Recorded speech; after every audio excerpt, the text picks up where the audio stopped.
And welcome back, everyone. Welcome back to another week, another edition of the PondCast. The PondCast episode 78, your weekly dose of all things StarCraft. I'm, of course, your VIP. With me, I'm joined by Kuro handling the production, and, of course, by the people in the chat. Welcome, welcome, one and all.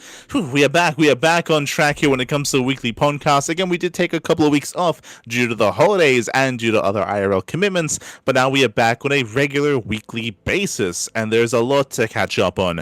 Not just tournament news, but also some big announcements as well. It is going to be a bit of a bittersweet kind of week here of news when it comes to StarCraft. I'm sure everyone has been discussing, everyone has been talking about it, but it was 24 hours ago that it was announced that there is not going to be StarCraft 2 at EWC. That is the first big piece of news here that we are going to be getting into, of course. That is what everyone has been discussing, that has been making the rounds as well, is the end of an era, essentially. StarCraft has kind of been in a little bit of flux ever since Blizzard kind of left the reins in control of ESL.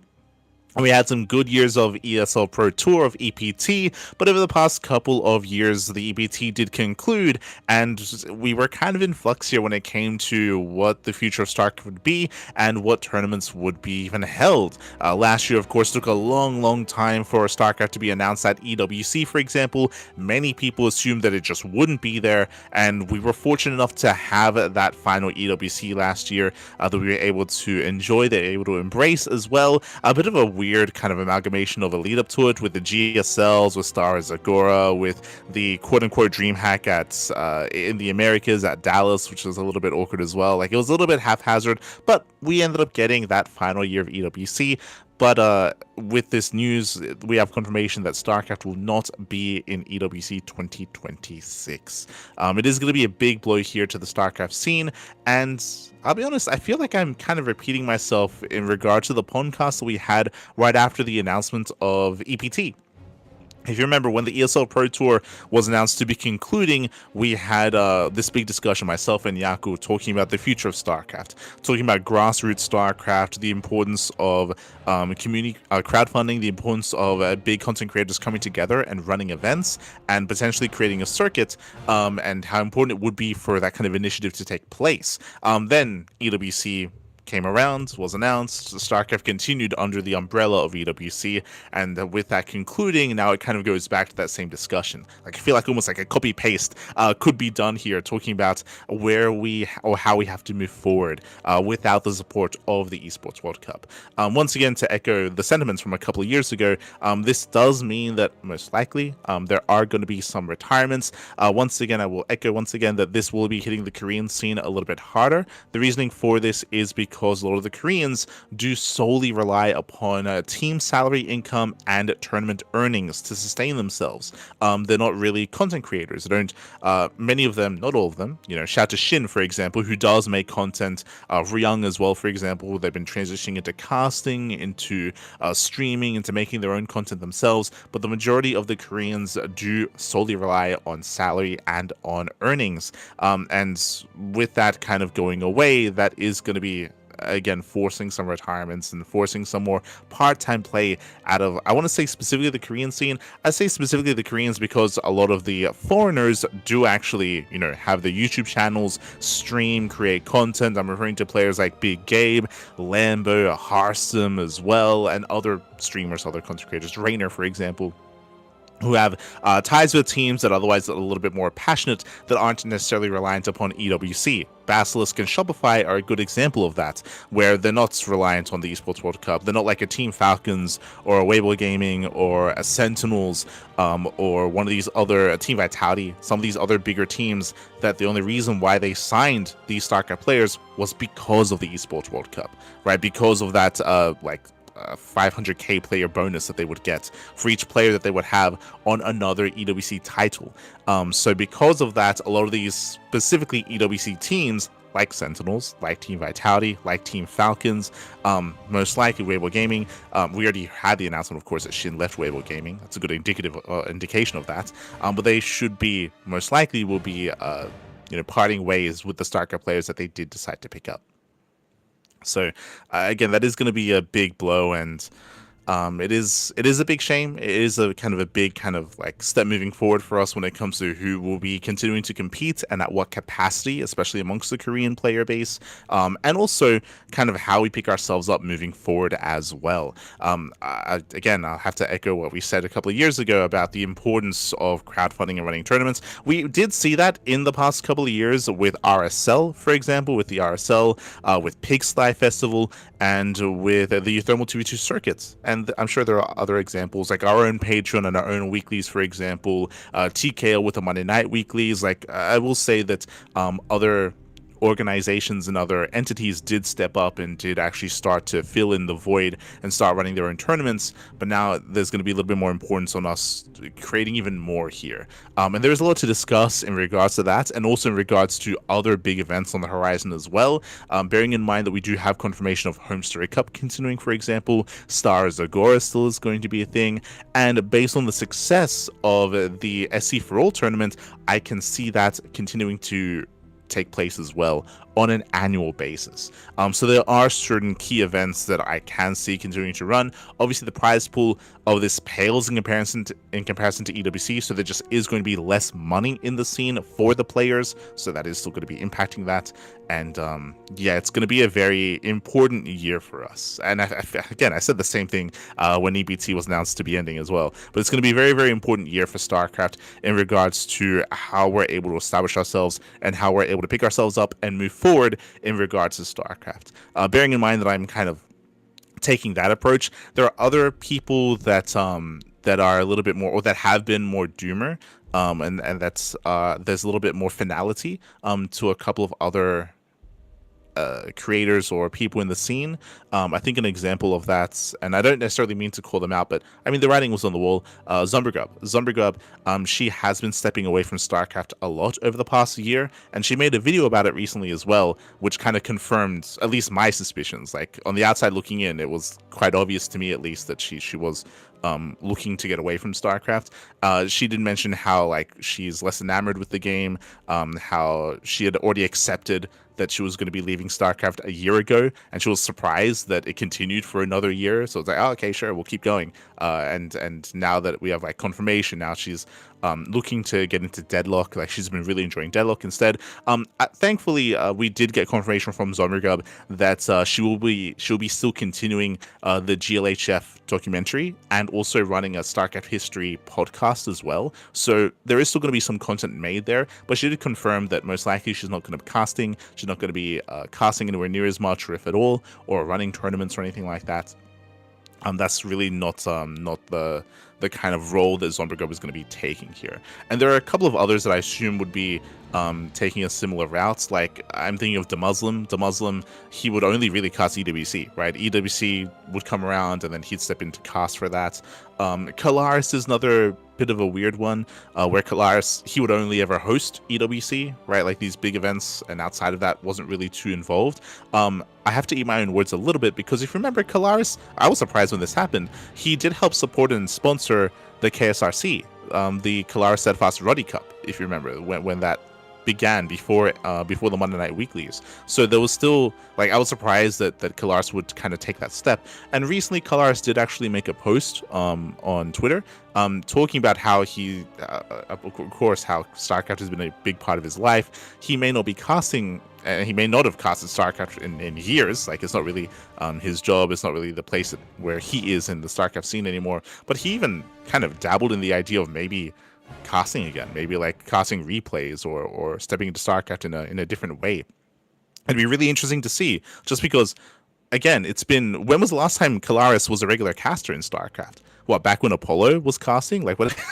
that would have been what, 2015, 2016? Like, it's been a long, like, he's been out of casting for many years. So the idea of him returning to casting just to kind of like help fill that void and maybe prop up StarCraft is, exciting to me, at least, when it comes to his words and his sentiments.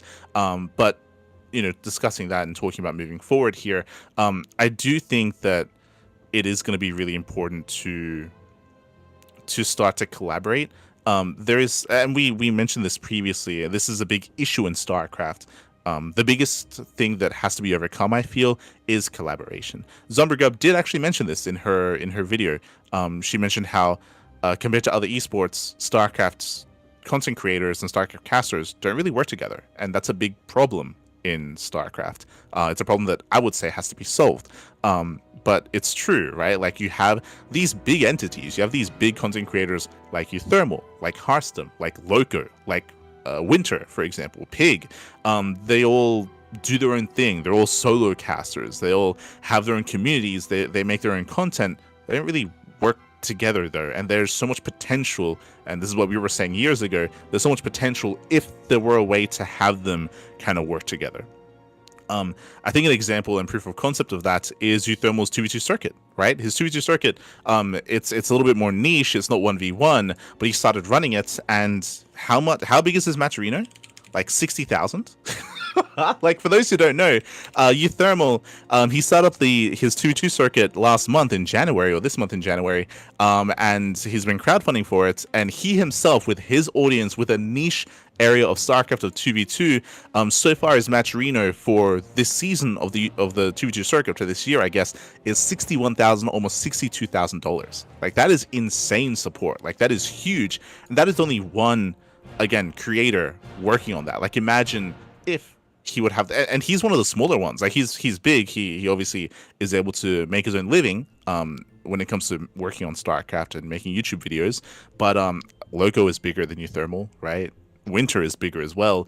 Imagine if they were also to have their own crowdfunding initiatives and even pull that stuff together, right? Like, we're thinking, like, even lowballing it would be a pretty big crowdfunding event and pretty big just fundraising and prize pool in general here. So, like, that's kind of what I feel like is going to be important pushing forward, and it's difficult to achieve just because, one, like, collaboration is an issue, but the other issue that I would say is that I don't think there's much reason for I'm like echoing what I said a couple of years ago. I don't really think there's much reason for them to do that is the problem. Like, right now, what is the incentive of someone like Loco or someone like Winter creating and putting in the work and effort to create an event like this, right? Like, right now they're comfortable where they are, and they need that. There needs to be some motivating factor to push them towards it. Uthermal has a lot of passion for 2v2, and the reason why he took it upon himself to run the 2v2 circuit is because no one else is, right? Like, there is no 2v2 StarCraft without Uthermal, so he took the initiative upon himself to run it himself, to have that a thing that he can enjoy, love, and build towards. I don't know if someone like Winter or Loco have that motivating factor to do that themselves, because they don't really need to. It's more of a passion thing if they were to do so. And I would say that if they did run these events, and if they did make them themselves, like, it would probably make them a decent amount of money, like viewership, donations, subscriptions, all that stuff would come alongside it. But it's also a little work to actually do it to begin with as well. So that's something that has to kind of be overcome.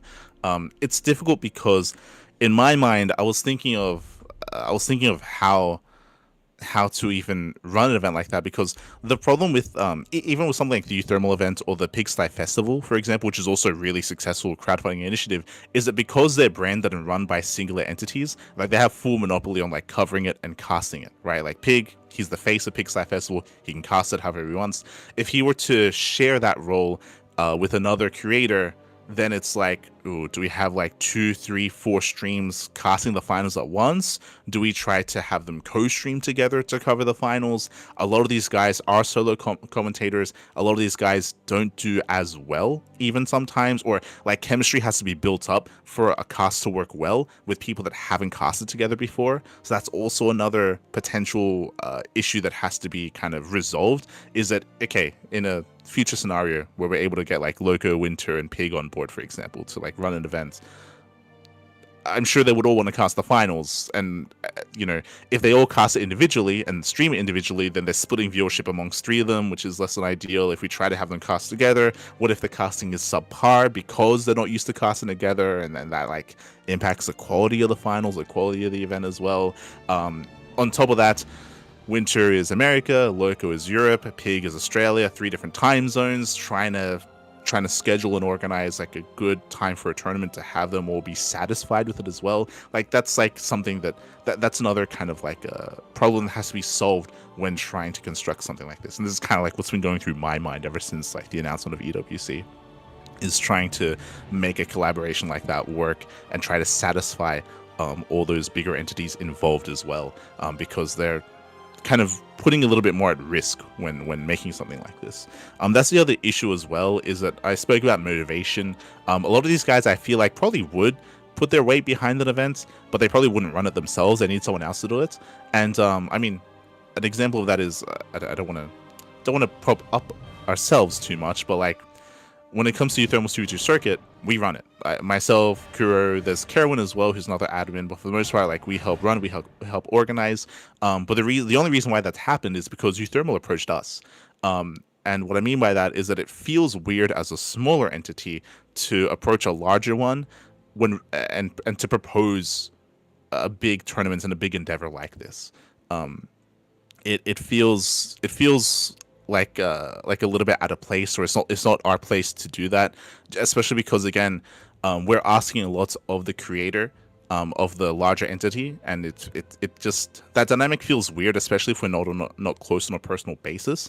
With Uthermal, again, it was fortunate because we had the bigger entity approaching us instead, but like to like go into like raw DMs with someone like, you know, like a Hearthstone or like a Loco or something, when we don't really have that that history, we're not really that close or anything like that, and to propose like a big initiative, it feels like I'm not comfortable doing that personally. Like it to me, it feels like a bigger entity has to approach them instead. This also kind of goes along the lines of what we mentioned earlier, how there's not much collaboration in StarCraft. Personally, I cast a lot myself here on the CranKy Ducklings, but if you know anything about the history of the CranKy Ducklings, like I used to cast with everyone, like Yoda Slim, Yaku, Asher Bro, Chase as well. Like personally, I think my casting is best with another person, but I also, in a similar vein, it also feels out of place of me, or if it feels like it's not my place to like message like Wardy and be like, hey, do you want to cast something together? Because I would benefit more from that than they would, right? Like when it's like a Wardy or a Pig or something, like it doesn't feel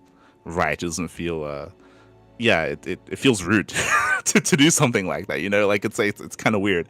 So that's another kind of like barrier there that maybe we just have to try to push through that and just suck it up anyway and be like, you know, this is for the betterment of the scene, and we have to try to make something work here.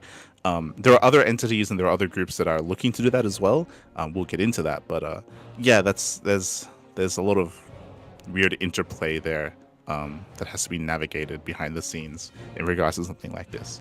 But that's kind of like where my mind is when it comes to EWC no longer having StarCraft and grassroots and the future of StarCraft and where we need to push forward with that. I do think there is a lot of untapped potential when it comes to the big content creators in StarCraft right now and what they can achieve and what they can achieve individually, and also what they can achieve together as well. I think there's so much that can be done there, and I would say that with EWC kind of stepping away, I feel like now there is more pressure and more of a motivating factor to actually have them do something, right? It's like now there's a little bit more pressure. Now it's like, ooh, things are a little bit more dire now. Things are looking rough. Now is the time. Now there's kind of like more reason for them to step forward and do something about it. So we'll see. We'll see what happens. Right now, personally, when it comes to the CranKy Ducklings, unfortunately, January has been really rough for us. Not that I would not love to continue casting StarCraft, but you know, with what's been happening with my pet bunnies, with like the medical issues that's been going on, I just haven't been able to focus on StarCraft in January. I'm hoping that in February I can focus once again on casting. I didn't even get to discuss this, but EWC stepping away doesn't really impact many content creators. Like the amount of casting that we do, that Wardy does, that Steadfast does, Chicken Man, Dave Testa, Rotterdam, doesn't get impacted at all. Like we all still have the weeklies, we still have the Basilisk Big Brain Bouts. Like our casting schedules doesn't change, but this does kind of impact the players more so than anything, for sure. But like when it comes to your casters and content creators, like don't really expect anything to change there, I don't think, right? Like a lot of the bigger ones, they can sustain themselves, and a lot of the smaller ones, like ourselves, Steadfast, Chicken Man, and Dave Testa, we do it more for the love of the game anyway. Like we're not earning a living through StarCraft, unfortunately. Like we would love to, but we're not, which means that hey, without EWC, we're not going anywhere. Like it's the same for us anyway. Like so I don't really expect anything to change there. As I mentioned though, like it is going to be impacting the players more so than anything. You could argue that maybe if some of those casters are only interested in casting high quality StarCraft and like the best players, if there are less players, maybe their interest wanes. It's possible for sure. I would, being a little bit frank about that, I would say that maybe Rotterdam is the most at risk. Rotterdam has been very vocal about saying that he doesn't really enjoy StarCraft as much anymore, but what keeps him in StarCraft are the players, right? Like he has a lot of close relationships with the players. He loves following them, like casting them, chronicling their story and their progression, and how they progress and how they grow in StarCraft. If those players were to go, I would frankly say that probably Rotterdam is the most like at risk of potentially leaving if those players that he follows step away as well. But outside of that, like I feel like who we have like is gonna be there, right? Like I don't really see them going anywhere anytime soon. So yeah, it's going to be a really it's going to, as I mentioned before, it's going to be an important year. It's going to be a very, very important year when it comes to StarCraft, when it comes to tournament organizers, tournament creators as well. Again, I do feel like it's not all doom and gloom. I feel like there's a lot of potential, but just like I said 2 years ago when EPT ended, like now is probably like a really important time for content creators and casters and tournament organizers to step up and to establish ourselves and to kind of lay down the foundation of how StarCraft is going to be looking moving forward coming into 2027. So yeah, it is a really important year. And again, like I wish that there wasn't all this other stuff going on IRL for me. Like I wish I could just lock in and focus on StarCraft right now. Like I feel like that's important. And again, hopefully that's the case in February and March. Hopefully at least for us. Meanwhile, thank you so much. Oh my god, the kindest of chains, Pappy. Thank you so much for the 10 gifted subs. Pappy God. Thank you so much. I would like to add, just as a really quick note, that I'm pretty sure I also said that last time. But from the like viewer perspective, like I don't want people to have that mentality of like, oh, we're just gonna wait for like the big creators to like make something. Like, if you want to do something, then do it. If you don't have like the means to actually like organize a tournament, like just watching is nice. Contributing monetarily is nice. Like sharing stuff on socials is like helpful.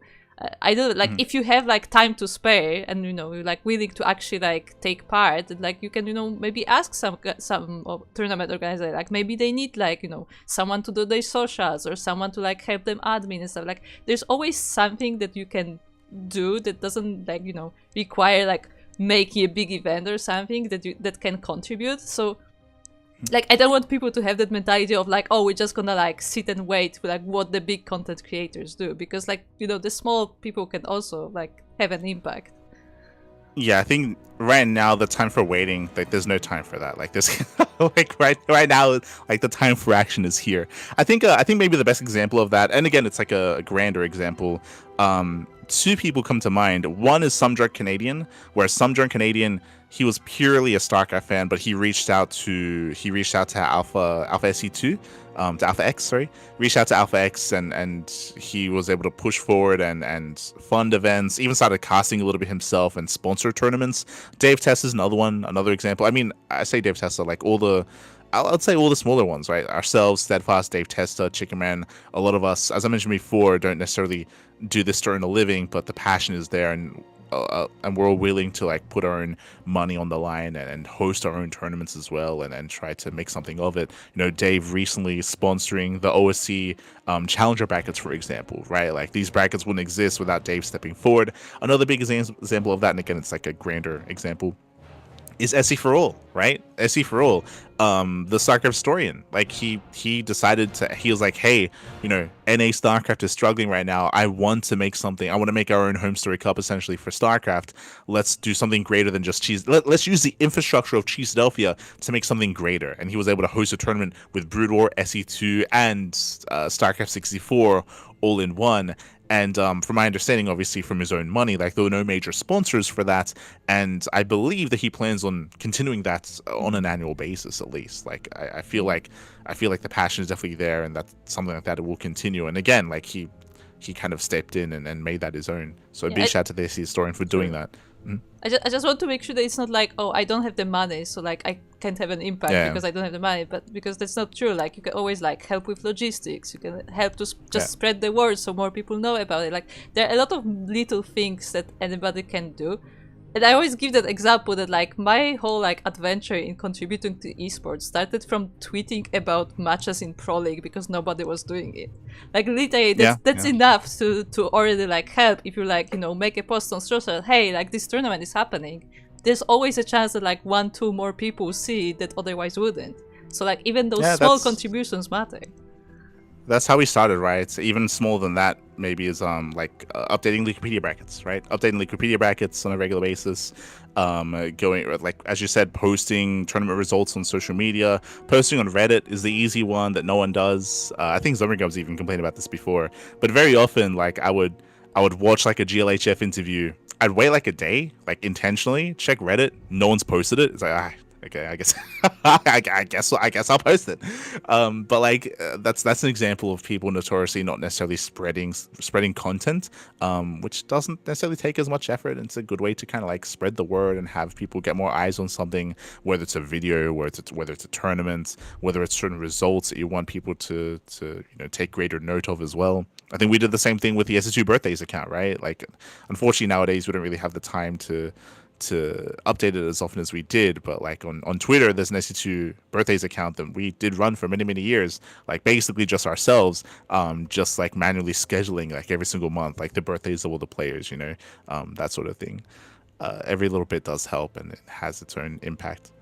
Yeah, I would say the always like most impressive like contributions to the scene are people who are good at like scripting and programming, because a lot of like tools that we use are just tools that like somebody made because they wanted to. Like SC2 scene switcher we currently use was made by Jdolf, who is just another person in the community. The casting tool was just made by a person who made it for like a team league and just continued developing it, and that's what we're using till this day. Like the intros, the scoreboards that you see on our stream, that's also just made by a person who knew how to code. So like I feel like those kinds of things like sometimes more valuable even than like contributing like a huge sum of money to something. I was gonna say it's criminal that some of these other casters don't actually use it, but because it would benefit their stream production-wise quite heavily. But yeah, it's as I mentioned, it's going to be an important year moving forward. It's important to stay positive as well. Yes, it is unfortunate, it is a negative thing that there is not going to be an EWC, but we're not going anywhere, right? At least us here, we're not going anywhere. We're looking to push forward. Run events on a regular basis, cast events on a regular basis, and hopefully organize something greater in the future as well. Hopefully, fingers crossed. I do think that I at least have the motivation myself to try to push forward for something like that and to maybe plan something as well. We'll see. It isn't just us, of course. There are other people out there as well that are also looking to do the same thing. Speaking of that, we can get into some of the sentiments from players at least. Shin did actually leave a post or make a post on Twitter talking about his perspective as well, which I feel like was really important and also on a little bit more of a more positive light. He said StarCraft 2 players have been able to participate and train with even more passion because of EWC. In that sense, I truly believe EWC was a great thing for the scene. However, seeing players and viewers constantly feeling anxious about whether EWC would continue and losing motivation to practice because everything depended on a single tournament made me feel sad for StarCraft 2. That is a big true. Unfortunately, the entirety of the year would focus and centralize on EWC, and the fact that we didn't really get confirmation of that for so long coming into 2025, it did hurt the scene quite a lot, and it was definitely frustrating for sure. So there is a bit of a silver lining that we won't have to deal with that. It's kind of like a rip the band-aid off moments where we can now like start to focus on on our own personal or grassroots endeavors, like now we have like the motivation to do so. Now that StarCraft 2 no longer has EWC, I hope the players and fans can work even harder together and build a freer scene that does not rely on any single organization or event. True. I mean, that's kind of what we're pushing for here. Like, that's kind of like the most important thing, I would say. So it's nice to hear that Shin is of a similar mindset. Next, we had Euthermal. Euthermal also made his own post, again, kind of from his perspective. No StarCraft 2 at EWC this year is tough, but it's really not a devastating blow. IMO. EWC did a lot of damage by pushing other tournaments out and making everything just about one tournament. Hopefully now we can grow the community and grassroots tournaments up more. EWC meant that 15 players or so would make a near guaranteed living, while ensuring that literally no other competitor had a chance to do that at all. A scene where there's a lot of passionate tournaments and not so much desperation about one specific event seems much healthier. This is an interesting perspective. I think I agree with the overall sentiment, but I feel like Euthermal is kind of downplaying just the amounts of money that EWC would inject into the scene, which was benefiting those top players. You could argue, I would still say that it is healthier, even if the scene were to shrink. It is healthier if it is self-sustaining. That is true. It is. It would be healthier moving forward if players didn't have to rely on EWC. But this is going to negatively impact those top players quite heavily. I would say that Euthermal isn't, like, as I mentioned before, a lot of content creators and casters won't be impacted by this announcement. It's the top players that will be, right? It's those top 15. Those top 15 players, they're going to be hit the hardest in regards to the upcoming year. So thinking of like Clem, Raynor, Serral, Hero, Maru, Bjorn, maybe less so Bjorn, but Maru, especially the players that don't play in the online weeklies. To be fair, Maru does have a contract with Vitality for I think another year or two. I believe that is the case, but it is possible that they do have a clause in the contract, which is like, hey, if EWC stops, then the contract ends or something. Like they could totally have that in there. But for sure, like I believe currently Maru is signed for another year, I think, with Team Vitality. Team Vitality is an interesting one. We didn't get to discuss it. I did kind of lump them into like Team Vitality being one of the EWC teams, and they are. But I think another important thing about Team Vitality is that they signed an Age of Empires team recently, right? And I think there are some people that were making the assumption that because of that AoE would be a part of EWC. Obviously, it isn't, and because it isn't, it kind of maybe shows that Vitality are willing to support players in other esports that aren't a part of the EWC circuit. I want to just double check that. Team Vitality, Age of Empires 2. Yeah, it was 6 days ago. That's it. Less than a week ago, Team Vitality, they signed an AoE 2 team. So like that maybe shows that there's like some good faith there, that they're a little bit more passionate about these games, more so than just like that EWC bonus. That's true. That's definitely potentially like a positive sign from that team when it comes to supporting, Crank and Ryung and Maru as well. Another post that we had was from Hero. He made his own post on his Discord server. If you aren't a part of it, I do recommend joining his Discord, as he does often give updates to his fans in Korean, and of course it can be translated. But he said, "Hello fans, as soon as I won," referring to the Thunderfire event, we'll get there, "I heard the news like lightning. I'm very grateful to the fans who supported this competition, and as always, I will do my best in the given environment without worrying too much. I'm worried that the fans will be very sad. However, there are still games left, and I don't know what the future will be. So I hope that they feel just a little. Just a little sad as the situation is changing. We will prepare for the competition and communicate frequently. Thank you as always." So here, leaving something a little bit more hopeful here. Again, Hero is one of those players that does regularly compete in everything. I mentioned earlier how this is going to be the lack of EWC is going to be negatively impacting the top players. Specifically, the top players don't play in regular online cups. So I'm referring to Maru, Serral, Raynor, right? A lot of these guys don't play in the weeklies, don't play in the invitationals, and because of that, like they're not quite able, like again, their living is heavily reliant on offline tournaments, so they're going to be impacted. We'll see if they start playing in everything. Like, do we start seeing Maru and Serral and Raynor regularly in the open cups, in tuna cups? Maybe maybe that starts happening. It's hard to say, exactly, hard to say. But Hero is one of those players that plays in everything, right? Hero, Clem, Max, Classic, they play in everything they can. Beyond as well. True. And next we had word from TKL. TKL, for those who don't know, is a part of Comeback TV. He's a big part of the French scene and French community. And TKL, he also did push for the initiative of a, I'm fine with saying this, but of trying to organize all the other casters and content creators coming together and like maybe working together and collaborating in some way, shape, or form. So he has taken the initiative to do that. So much love to TKL. But he actually did leave a post in regards to the Chinese scene. Xiao said something, and this is something that has been permeating throughout the scene over the past 24 hours as well, is if the Chinese community steps up to run more tournaments. They already ran the Thunderfire event. That was what, like $50,000. They have the Rongi Cup as well. There's Kung Fu Cup that's on the horizon. Like, because of the new partnership with NetEase, referring to Blizzard and NetEase has been willing to sponsor and run a bunch of international tournaments in StarCraft, working with SC Boy, working with other Chinese creators that are Blizzard adjacent, like in other games like Hearthstone and Overwatch and Diablo and things of that nature. And based on what Xiao said, it sounds like they might be willing to do even more than that, even more than what they've already done. Says here, his idea is a bit difficult to implement, but we can work towards it. Let's pool our resources to establish a global league system of our own. If there are players, I'm confident that NetEase will eventually contribute money once a year to hold a global finals. This doesn't confirm, but this does kind of pose the idea that NetEase might be willing to step in and host those global finals on an annual basis. There's a chance that would happen. NetEase, they've already hosted a bunch of tournaments this year in StarCraft, some big events with a massive prize pool in both of them, surprisingly so. And there's a chance that they might continue to do that as well. So again, there is hope here of a continued global finals, potentially under NetEase instead. I do trust SC Boy. Like, SC Boy, they're very passionate. They're very passionate about StarCraft.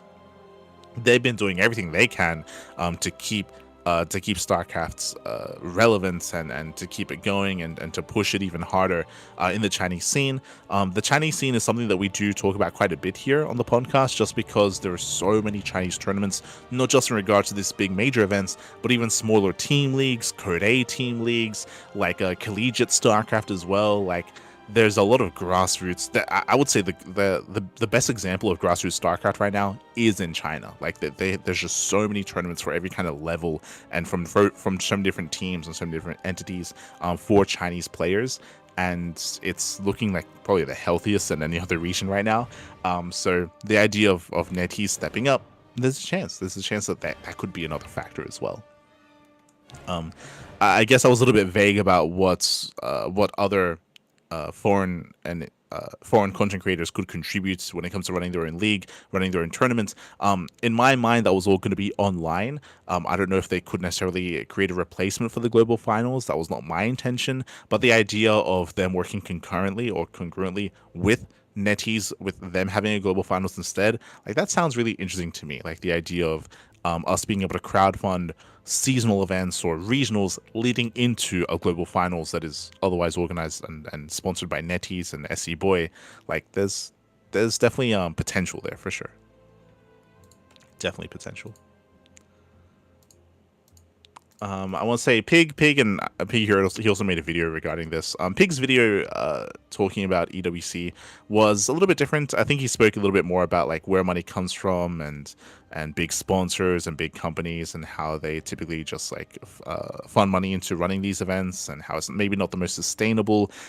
He spoke about how it makes sense that StarCraft would be the game to be let go just because there's very little support from the publisher, and we would echo that. We spoke about this last year, how EWC, they do care quite a lot about publisher support for the game, and if it's not there, then they're not really too interested in kind of pushing and promoting an esport title. So that is a big factor when it comes to EWC's decision and whether or not they did want to bring SC2 back into the fold. And that's definitely an issue where right now StarCraft 2 is in a half-broken state just because the arcade, like, we can't upload, we cannot have anything on the arcade at the moment, just because of the bugs that have been plaguing it. In general, there are still bugs in the game as well. Like, it's very StarCraft 2 is in a weird kind of like bare bones state, and I do believe that Microsoft will be able to work on it and build it up, but it's going to take a little bit of time here. The other big thing that we have to bring up as well is Blizzard Cup. True, Blizzard Cup is still an event that's going to... StarCraft is returning to BlizzCon. StarCraft, we spoke about this previously, but StarCraft is going to be back at BlizzCon in a more show-matchy way. Bear that in mind. Like, there are some people online that are like coping, that are like, yo, Blizzard Cup, that's going to be the global final. No, like, no shot. Blizzard Cup is meant to be more of like a show match sort of thing, and more of like a fun event. Still esports and still money on the line, but it is not, from what we've heard about the Blizzard Cup, by no means is that intended to be a global finals. So, I would say to temper your expectations and do not expect that at a Blizzard Cup. Expect that to be more of like a fun celebration of StarCraft, more so than like a hardcore tournament to determine the best player in the world. But that is still going to be a thing regardless, and that is still going to get eyes on StarCraft, and that's still going to benefit StarCraft overall. So just remember, just bear in mind what Blizzard Cup is going to be. Bear that in mind. Join meanwhile, big shout out to Luis GGG in the chat. Thank you so much for the raid. God, happy God. Thank you so much.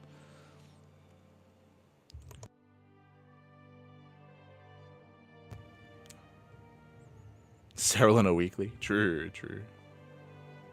Oh. But yeah, it's definitely going to be a difficult year. It's going to be difficult, but by no means is it all doom and gloom. I think there are some people that are already writing it off. And true, I think for the people that only care about offline StarCraft, and that is the majority, right? Like the majority of viewers for StarCraft, they only watch EWC, they only watch EPT, they only watch BlizzCon, right? Like these big events are what do garner the most amount of viewership. Often the majority of people don't watch the Wardy TV Monday or the Sparkling Tuna Cup or the OSC end of year championship, right? Like they don't necessarily watch those things, unfortunately. So the scene is going to be shrinking a little bit, not just when it comes to the players, but also the viewers as well. The reality is the majority of viewers do only care about that big offline events once a year sort of thing. If NetEase stepped up and stepped in and started doing their own global finals, then maybe we can keep some of those viewers. But yeah, that is something that is going to be shrinking a little bit as well. And yeah, it's going to be just a really important year for us, for content creators, for tournament organizers. It's going to be crucial for us to step up, to step in, and to do the best we can to, as we mentioned before, lay down that foundation for StarCraft moving forward. So yeah, it's going to be an important year. An important year, Pappy, important year. Speaking of the year, I guess that does conclude our discussion on EWC. We did have rumors and borderline confirmation that there is going to be a StarCraft shooter game that is going to be announced later on this year, most likely at BlizzCon. There was a article posted on Windows Central. This is kind of like the Microsoft hub of articles, so this coming out on this site does kind of give a little bit more credence as to the source itself. Bearing in mind that this is not StarCraft Ghost, I don't know why, but for whatever reason, whenever the discussion is brought up about a StarCraft FPS, people always are like, "Oh, yo, is that Ghost?" No, like Ghost was scrapped. Like Ghost, unfortunately, was not really progressed too much when it came to the development of the game. Had potential, sure, but again, that was many years ago. Expect this to be its own game, its own thing, potentially multiplayer. Like bearing in mind that with Microsoft at the reins, it's possible that they might be willing to incorporate some of their other teams, some of their other development teams to come kind of head on over and help things out. I do know that there was a bunch of restructuring at Blizzard. And most likely, Microsoft put some of their own employees and kind of heads in certain areas in Blizzard to kind of like take over and to kind of like take the reins as well. And I'm sure that's a part of what is coming up in Blizzard when it comes to that StarCraft FPS. There's very little like actual confirmation as to what the game will be. Most likely, it's not going to be Overwatch related, like as in. We wouldn't really have any kind of cannibalization when it comes to Blizzard and their games. So, hey, they have Overwatch, you know, that's like a fun, more like team-based, like shooter game. Most likely, the StarCraft FPS will be going down its own route instead. What exactly? Hard to say. I feel like the time for battle royales have kind of come and gone, so I'm hoping that's not the case here. It's like I'm sure they're tempted, like Call of Duty and even Battlefield. I think right, like their the most recent Battlefield game also had battle royale in it, so there's a high chance that a StarCraft FPS might have that involved, and they might be banking on the popularity of that kind of game mode to also, garner interest in that. But it's all speculation. It's all speculation. But I would say there's probably a high chance that would happen. And again, it is almost confirmed, or there's a very high chance that that gets announced later on in the year, like when it comes to BlizzCon, right? When BlizzCon comes around, we're going to be getting announcements, and we'll probably get confirmation as to what the StarCraft game would be. Technically, this is still just rumors, but I would say that there's a little bit more credence behind this and a little bit more weight behind this.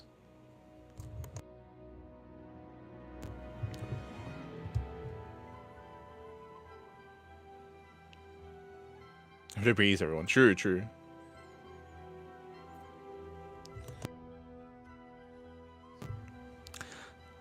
So that is going to be around the corner. When it comes to other news in regards to RTSs, that is going to be Stormgate. Stormgate, they did release, or they did announce their community patch.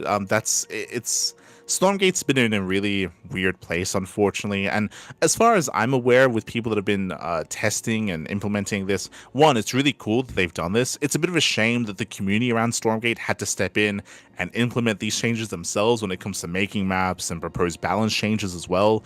There's a reason why it's called the community patch. This wasn't necessarily done in-house, so it's a bit of a shame that they in a way outsourced all of this, but at the same time it's also really good that an update is coming in that is overall benefiting the game, that overall is putting it in a better place. From my understanding, based on what I've heard from other content creators, Stormgate right now is in the best place it has been. Like, the game itself is a lot more fun, a lot more enjoyable, but it is just a shame that this is occurring so late. Everyone's already spoken to death about Stormgate and the issues, the problems, and when it comes to spending money, when it comes to their release schedule, when it comes to just the development of the game itself, and all of that has kind of put a sour taste in everyone's mouth. And unfortunately, I don't really see a comeback for Stormgate personally. I know that there have been examples of that in the past with the space game with the Kurt, do you remember we brought this up last time? Yeah, No Man's Sky. Like, No Man's Sky is like an example of that. I'm sure there are other examples of that as well. Of like CS:GO. True. CS:GO, when Global Offensive, when that first came out, it was awful. Everyone hated it. If you remember, I want to say that most pro players, it took like 2 or 3 years for the game to get patched before they switched from source. Like they refused to play competitive on CS:GO. Like, CS:GO was awful when it first came out. It took a long time for that to actually establish itself into the game that it is now. Like, there are examples of that happening. Unfortunately, I don't think that Stormgate has the funding or the developer support or even the publisher passion behind it to push through and to update the game further and to develop the game further. Unfortunately, like, there's been a lot of news about the head developers and the leads at Stormgate or at Frost Giant, and how it feels like they themselves have also lost confidence in their product. And if you get to that point where the developers of the game are losing confidence and losing ambition and losing passion for their own game, then it's hard to really see a world where they can kind of pull themselves out of this and have that kind of resurgence, right?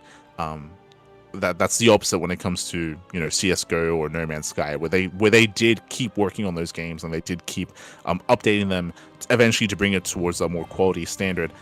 I don't have the confidence that Frost Giant will do that with Stormgate.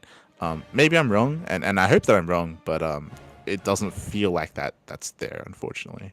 But regardless, like, it is really cool to see that they've been able to push through this community patch, and as I mentioned, like, overall, it does seem to be a better game and a more beneficial patch than we have had in a long time for Stormgate. If you've been holding on to it, then maybe now is the time to try it out. Like, I still have yet to play it, but yeah, it's a bit of a shame. I wish the best to Stormgates and all those around it as well. Wishing the best. I know there's a decent chunk of like players and content creators that did Social Stormgate, which have been having a bit of a harder time, but that do generally like and enjoy the game itself. And I wish them the best. Wishing the best, Pappy. Wishing the best. The Stormgate. Other big news here is Basilisk. Out of nowhere, we had a bit of a cross promotion here between Basilisk and Chess. Actually, I feel like this is really fitting. And well, I will say it's not exactly out of nowhere, because for the past few months they've been constantly sharing clips of Trigger playing chess. Yeah, I was about to bring that up. That Trigger has been playing a lot of chess as of late. So they decided to actually do something with that. Once again, this is an example of a team that actually cares about their players and actually wants to promote their players as best they can. Do you see a world where I don't know, like a Team Liquid takes note that Clem is... Oh, no, actually, no, I think they've done something similar as well. But, like, the idea of, I don't know, Weibo Gaming, true, or Team Falcons, taking interest in what their StarCraft 2 player is doing and trying to, like, cross-promote that in some way, like, no shot. Like, no shot, baby, no shot. I didn't even see Team Vitality doing that either. But, yeah, it's really cool that Basilisk, they decided to promote an interest that Trigger has and actually push that a little bit further and actually, you know, run some show matches. This was, again, at the start of the month, back on 11th of January. This was streamed over on Trigger's channel. And again, it was just really cool to see kind of like them take the initiative and have this kind of like SC2 versus like chess, like showdown sort of thing. Apparently like Cyril, Clem, Goblin, Showtime, Euthermal, Estrella, all these other known SC2 players were also involved as well, which is really cool. It's really cool, and they might do more of this in the future. Chess isn't really something that I've taken too much interest in, but I know that it popped off a couple of years ago on Twitch and definitely has its own fan base and viewer base now. And yeah, it's a really good way to kind of like promote these players and bring them together. These two different, you know, sports or esports, these two different games is really cool. It's really cool. I look forward to seeing more of this in the future. Gibbs more. That leads us into Thunderfire.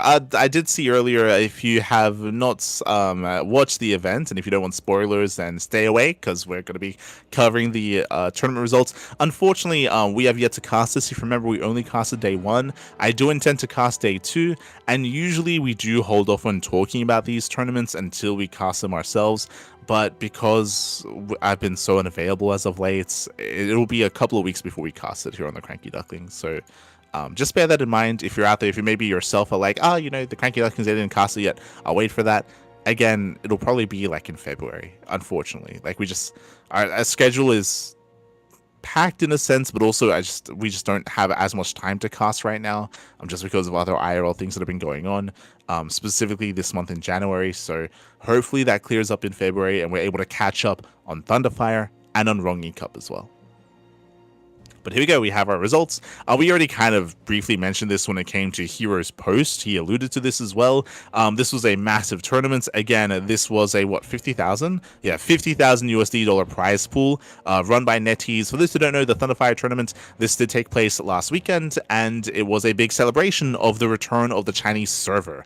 Remember, Blizzard and NetEase, their partnership was broken a couple of years ago, and Blizzard, there were talks behind the scenes about how Blizzard and a certain higher up at Blizzard kind of like ruined that relationship, and they kind of messed things up, and they failed to get another Chinese publisher to kind of help promote and foster and host their games in the Chinese region. So there's just been a lot of like really weird behind the scenes like turmoil between Blizzard and NetEase and the Chinese scene. But now with Microsoft taking over and most likely other people at Blizzard kind of, or Microsoft Blizzard kind of taking the reins when it comes to the negotiations and the partnership, that bond has been mended, and we have had renegotiations with NetEase. Now we have Blizzard games once again hosted over in China through NetEase as a service. NetEase, they've also taken a bigger stance when it comes to developing and working on those games as well. We've heard that the StarCraft 2 version, the Chinese version, is actually being updated on a more regular basis and is actually in a better state than the international version, which is kind of crazy to think about, but that's because NetEase are actively working on the game. They're actually like working on bug fixes and patching the game as well, which is really cool to hear. Hopefully that version comes to the international version soon. That's what we're all hoping for. But yeah, like overall, it does feel like a positive relationship. We already spoke about how NetEase are maybe interested in running more of these events, whether it's a big event like this, whether it's a global finals. It does sound like NetEase are willing to work together with their titles that they have. So definitely a positive thing moving forward. When it comes to the event, they did have some Legend show matches, which were a lot of fun. They invited Innovation, MMA, DRG, Oliveira, and many other players from years gone by to play in those show matches. Innovation versus Sue was a lot of fun.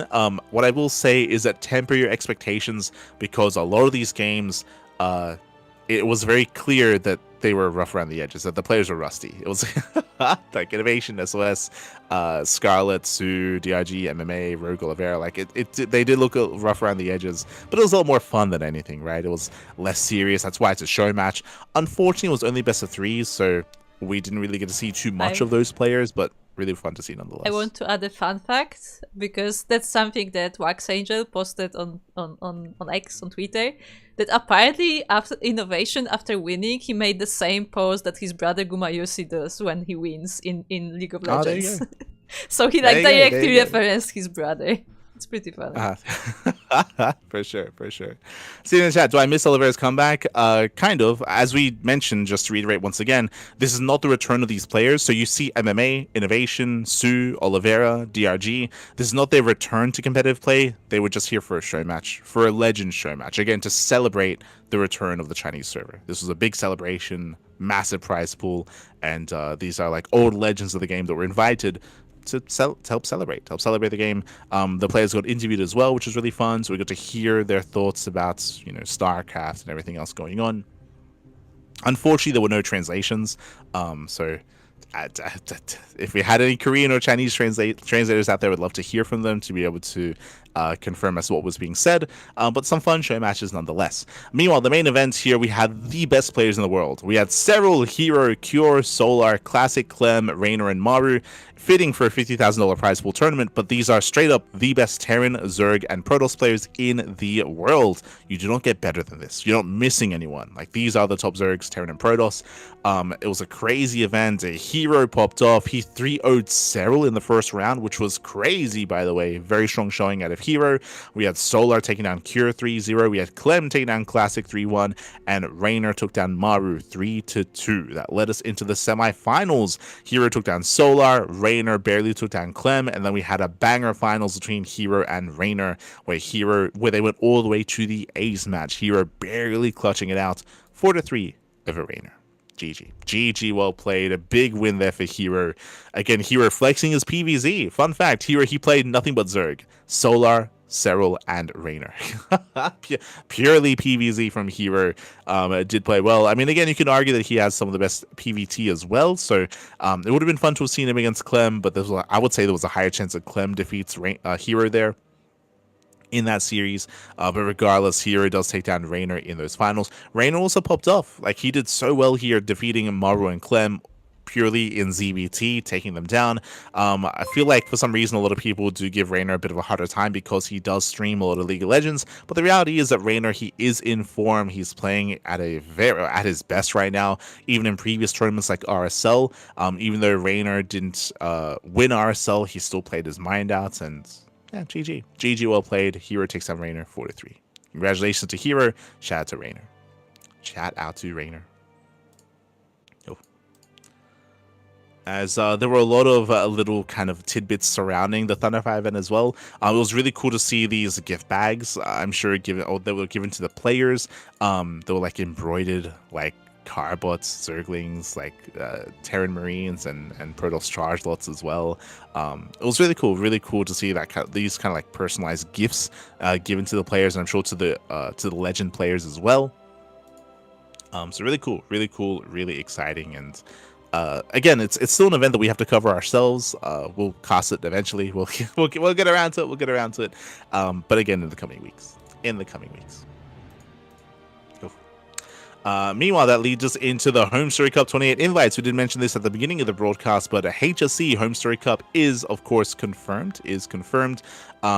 and is right around the corner as well. It's in like 2 weeks. It's like 2 weeks. It's going to be at the very end of January 30th to the February 2nd, I think, or February 1st. So again, it's going to be that weekend. We have some confirmed players. Seryl's going to be there. Seryl, Raynor, Fiant, Zhao, Ryung, SOS Nightmare, and many, many more.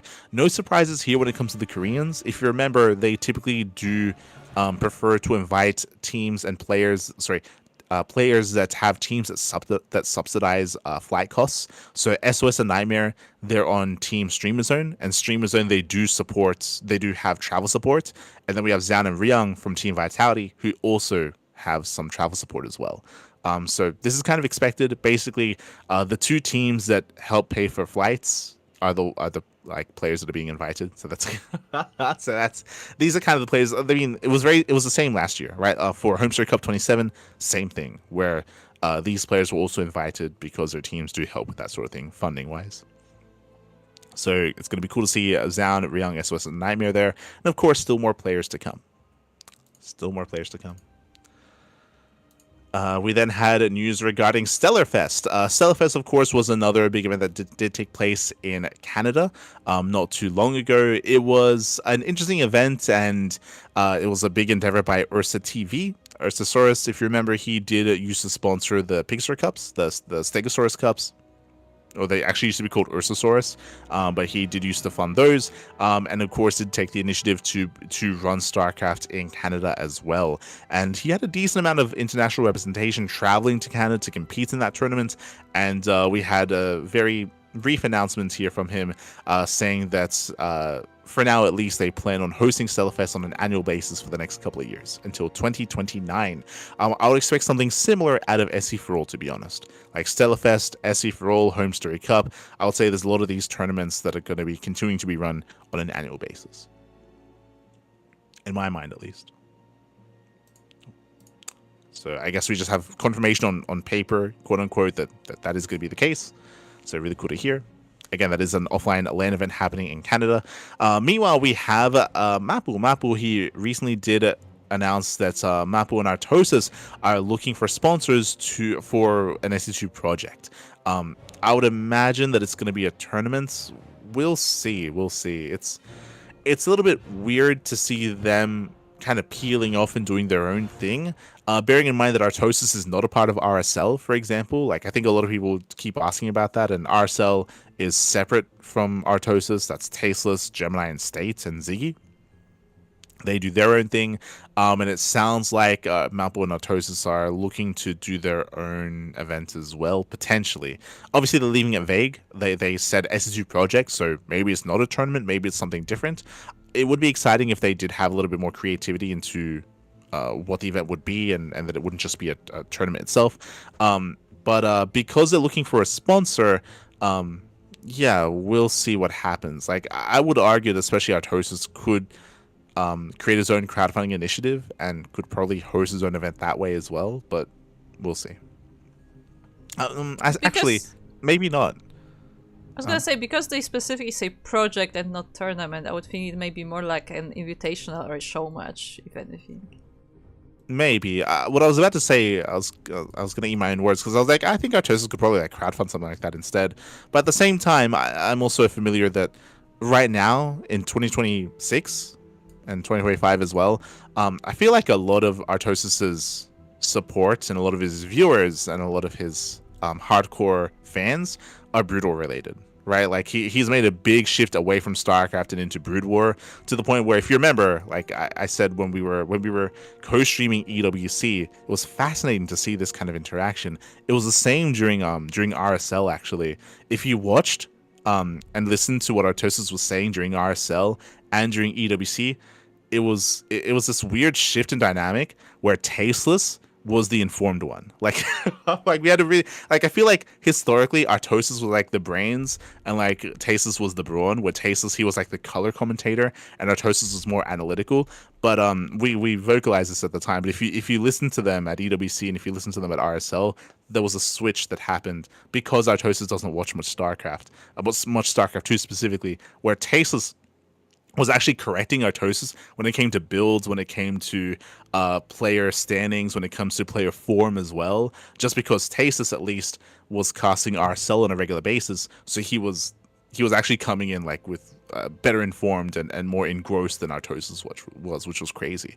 Like it was just a really fascinating kind of like shift when it came to their dynamic that they had, and it was a dynamic that it felt like Artosis wasn't used to, because I remember I think Artosis, they were talking about Cure versus Maru. This is stuck in my mind, where Artosis was like, oh yeah, Maru's a clear favorite, and Artosis, he's like, Artosis was like, Maru's a clear favorite, and Taste is like actually, like, Cure's TVT is actually looking better than Maru. Maru's been having a harder 2025. He's been struggling a lot more in these tournaments. He's been looking less in shape. Artosis, he's like, what are you talking about? You're crazy. And then obviously Cure won. And Tasis was like, yeah, I mean, I cast him regularly, like I know. And Tasis was like, okay, sure. Like it felt like they were still settling into that. But yeah, maybe because of that shift, like maybe his fan base and his pool wouldn't really support SC2 as much. But that's also why it's really exciting to see that he's working on something SC2 related, especially because he's taken so much time away from StarCraft 2. So yeah, I'm looking forward to it, and I hope that something comes of this. I hope that they're able to find someone and make something happen here. Hopefully. Oh, meanwhile, big shout out to No Screen in the chat for the Twitch Prime. Thank you, puppy. Thank you. Do appreciate it. Appreciate the support. Whew. And with that, that's going to be the end of the news for this week. There's still more to kind of get into. RSL, they had an RSL like recap. We'll be discussing that next week. We also, a couple of days ago, had the StarCraft miniatures game roadmap revealed. If you remember, they announced that they were going to be doing that in January. We'll be discussing that next week as well. So we'll be going over that next week. We just didn't have the time to fill that in, especially with what happened with EWC. Like, that took up the main bulk of the show here tonight. As it's time to get into tournament results. Let's go. It's time for the tournament, Fappy. Oh boy. And once again, to reiterate, if you maybe didn't get to tune into the beginning of the broadcast, I do recommend checking out the VOD to hear our discussion regarding Esports World Cup and the future of StarCraft. Again, it's going to be an important year, and yeah, we all have to step up in our own way. For now, though, we have the 5.4K Patch Clash number 12. Once again, Patches, he's a very passionate fan of StarCraft. He's been running his own tournaments, and he has made his own balance mod as well. His own balance mod, and this is limited here, restricted to those that are 5.4K MMR and below. Here we have our regulars. We have Mixu playing Terran. We have GG Machine playing Protoss. You might be looking at this bracket and thinking, hold up. Isn't Mixu a Zerg player? Isn't GG Machine a Zerg player? Yes, that is true. But their main race MMR is too high. So because this tournament is MMR restricted, they are forced to off race. Instead. So Mixu playing Terran, GG Machine playing Protoss. They both make it all the way to the grand finals. We had even Art. Oh, Russian Art playing Terran as well. Okay, and Shameless playing Terran. I think that's the most fun thing about this event is you're seeing all this off racing. You're seeing all the off racing from these top players.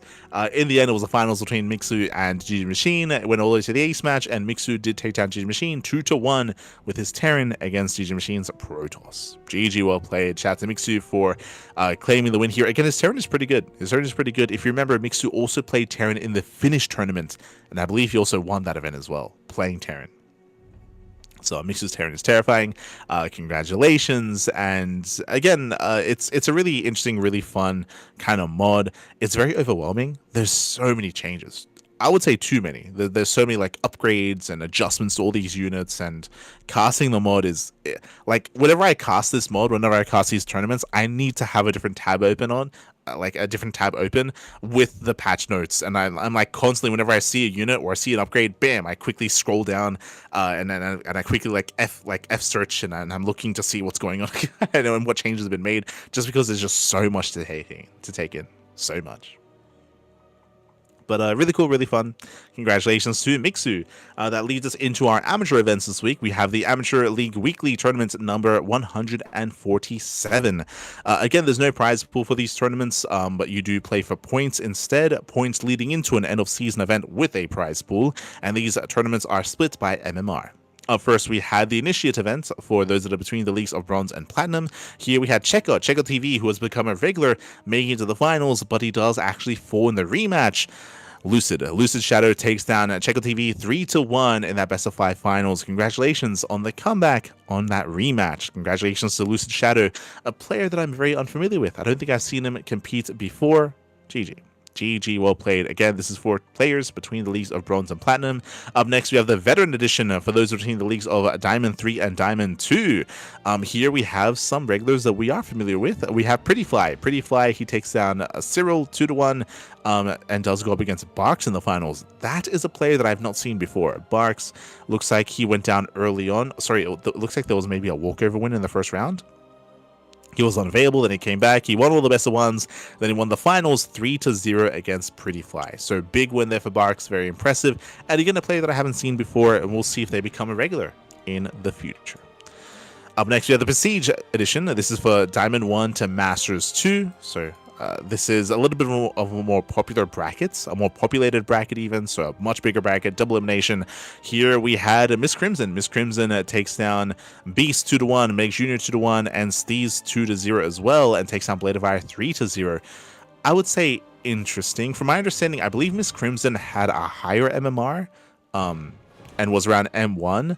And if you remember, previously Miss Crimson was competing in the GM version, but it's possible that that's maybe enough time has passed and maybe Miss Crimson's MMR dropped enough to allow Miss Crimson to compete in this event.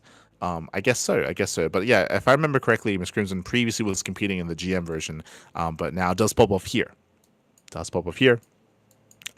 take down Blade of Fire 3-0 in the finals, 3-0 in the grand finals.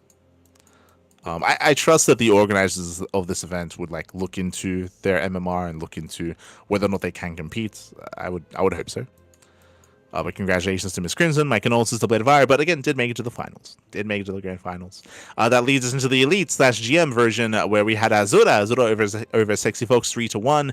If you're looking at this, you might be wondering, why is the bracket so small?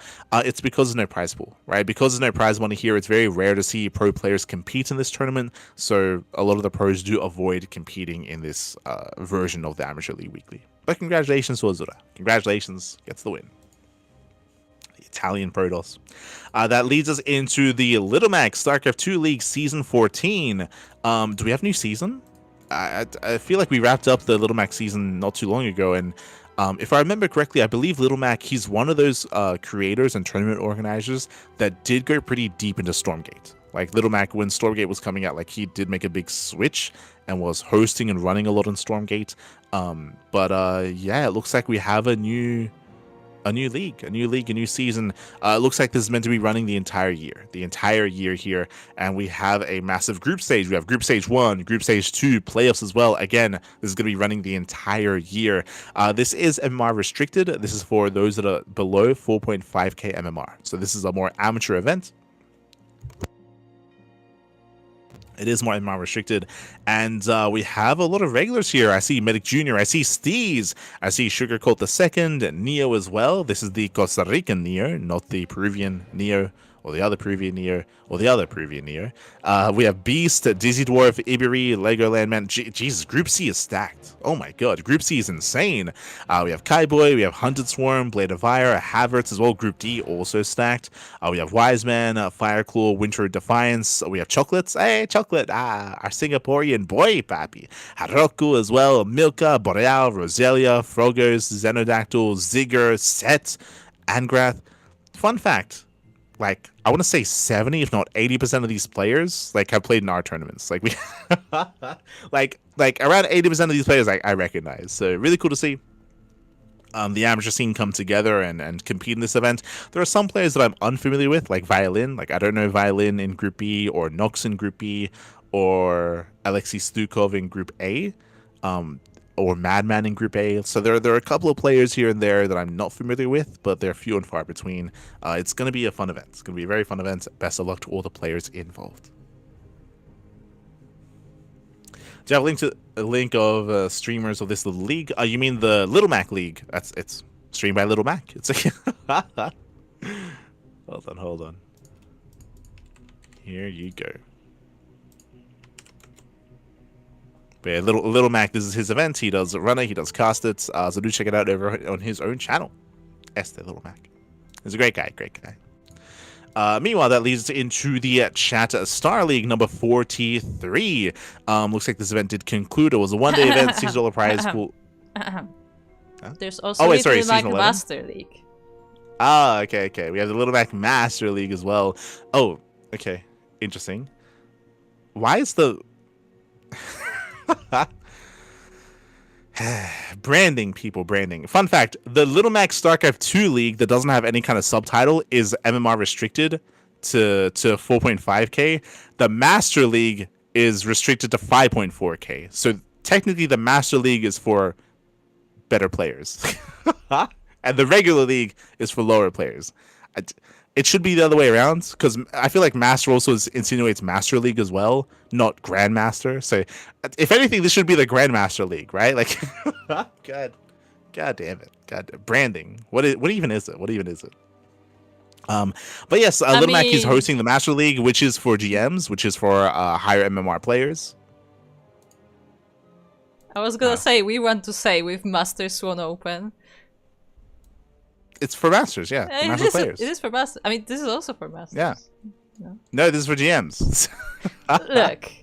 This is for semi-pros. You can see him here. We have Inexorable. We have Azura. There's Miss Crimson as well. If you did take note, I did mention how Miss Crimson was high MMR, which is why it was kind of weird that Miss Crimson was playing in the previous Amateur League tournament. Just saying. But here we have Nihead. We have Angry. We have Gref, Ryojin, Kamikaze, Cobblestone as well. Phalanger. Fairspeeder.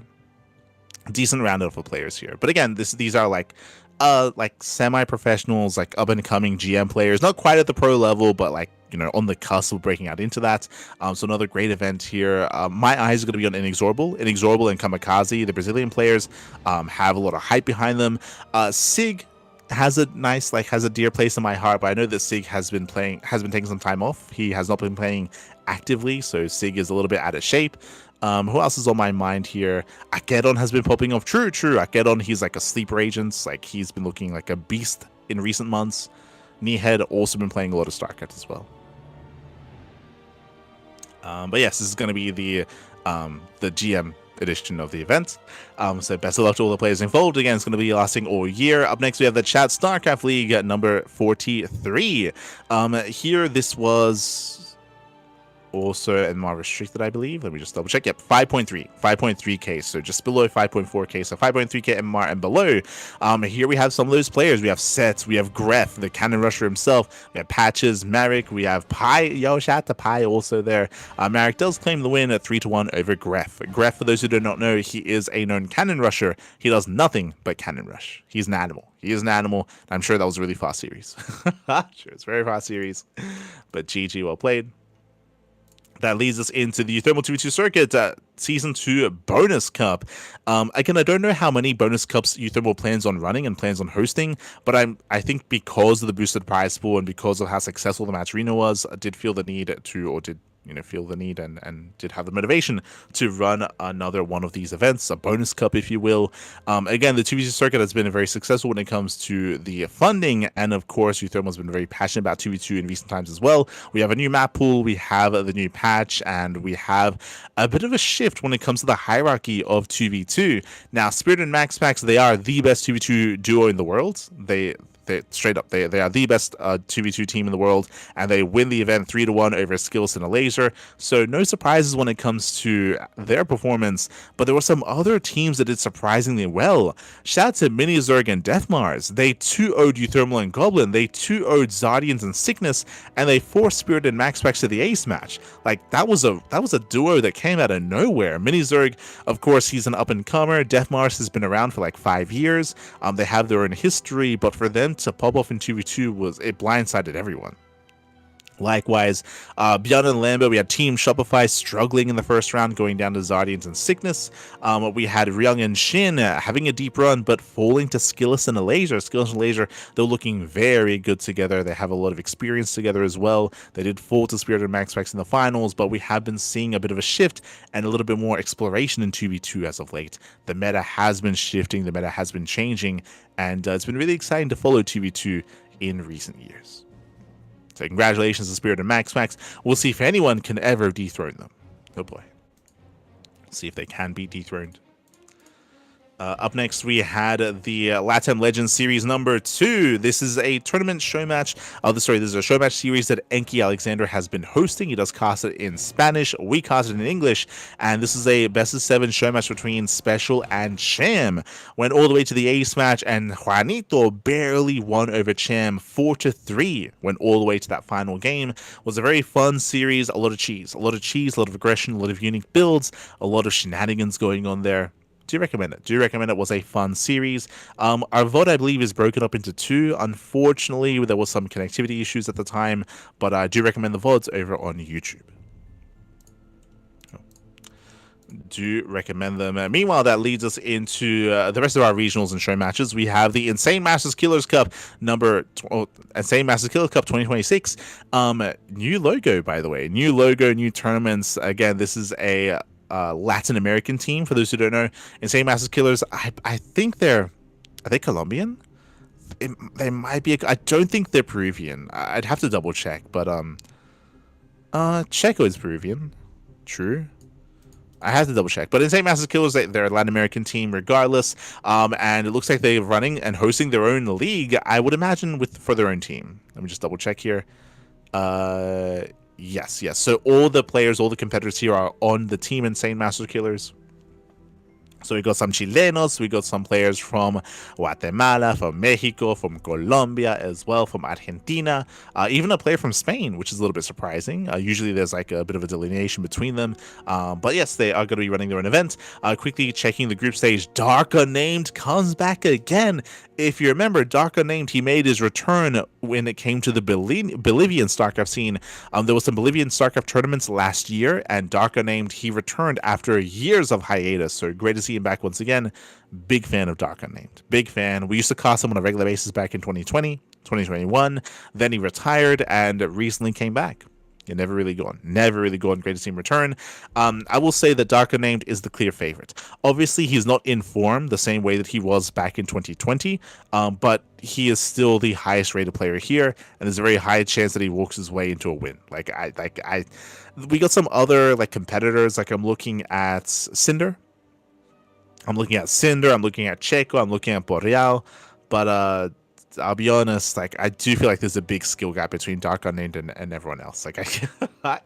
Even an out of shape Dark Unnamed, I feel like shouldn't drop a map. I feel like he should be able to walk his way through this. But best of luck to everyone else involved. Best of luck to anyone playing against Dark Unnamed. Oh, here we go. Have you not changed your robe since casting LATAM Legends? I have multiple robes that are this color scheme, by the way. Up next, though, we have the Chain of Ascension Cup. Chain of Ascension here, we have our Chinese tournament. And again, I believe this is for more amateur players. Yeah. And hey, we spoke about this when discussing EWC, if you recall, at the start of the podcast, talking about how currently the Chinese region, the Chinese scene, is the healthiest grassroots region out there, because there are so many tournaments for these lower kind of stages of play, for collegiate StarCraft, for diamond play, for masters play, for more up-and-coming play as well. This is an example of that. There's a reason why it's called the Ascension Cup, right? This is for players that are still kind of working their way up at lower levels. That's why there are no notable players here. Technically, it should be in the amateur section, but it's fine. So the top 2 players from each group advance to the Chain of Ascension stage. Okay. Where there is going to be a show match and more matches taking place. Once again, I'm not really too familiar with any of these players, just because these are more amateur players. But shout out to all those that did advance on from the group stage. And then they have the follow-up second group stage that is going to be setting up, called the Chain of Ascension stage. That's going to be seeded and formulated in the coming days. In the coming days, as this event should be concluding at the end of the month. So they're going to be building up towards the group stage 2, basically, and then into the show matches at the very end. So really cool to see. Shout out to End of Moon, to End Moon for casting, for running the event, and of course for all the staff behind the scenes as well. Really cool to see. Again, more like amateur StarCraft. Up next, we have the Chicken King Cup. Chicken King Cup at number 8. Once again, for the Chinese region, here we do have some higher tier players. We have the group stage into the playoffs.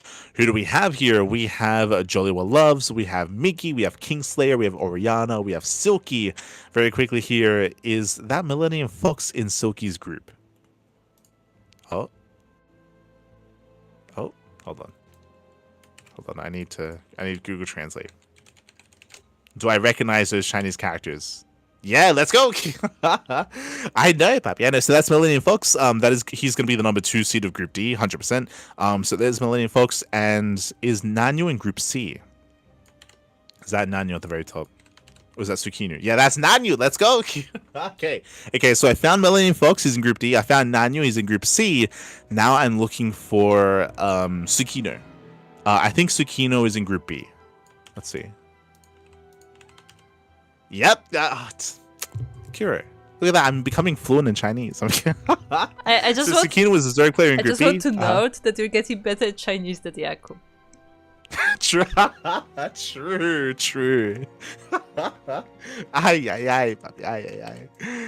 And I think those are the only notables.